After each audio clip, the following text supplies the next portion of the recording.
بوستات كتيرة منتشرة اليومين دول: يا جماعة ما تنزلوش عيالكم الحضانة، يا جماعة تجنبوا الحضانات، محدش ينزل عياله الحضانة.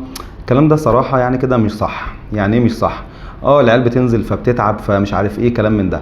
انما في حاجة اسمها المناعة المكتسبة عن طريق ان انا اتعرض للعدوى كذا مرة. يعني بنلاقي الاطفال في اول 5 سنين بيتعبوا كتير، كل ما كان الطفل صغير بيتعب اكتر، وكل ما بيكبر تعبه بيقل. لانه لما مثلا يجيله الفيروس ده مرة اتنين تلاتة بيبدأ يكتسب مناعة عن طريق ان هو اتعرض للميكروب ده، فالجسم كون اجسام مضادة ضد المرض ده. طيب الحضانة ننزل ولا ما ننزلش، بالذات في دخلة الشتاء؟ انا رأيي ودكاترة كتير بتقول ان اقل من سنتين بلاش، ما دام انت مش مضطرة وما عندكيش شغل ومضغوطة وما عندكيش حل تاني، خلاص ما تنزليش الحضانة. انما اكتر من سنتين لا، نزليه ادام متابعه مع دكتورك والدنيا كويسه والطفل يعني بياخد العلاج ويروق بسرعه، خلاص مفيش مشاكل. انما فكره ان انا امنع خالص، طب ما بعد شويه هيروح المدرسه ومش هتعرفي تغيبيه، هتعملي ايه؟ هو هيبقى لسه اول مره يتعب من الحاجات دي. فانا شايف لا، نمسك العصايه من النص، لكن نمنع خالص ده مش صح.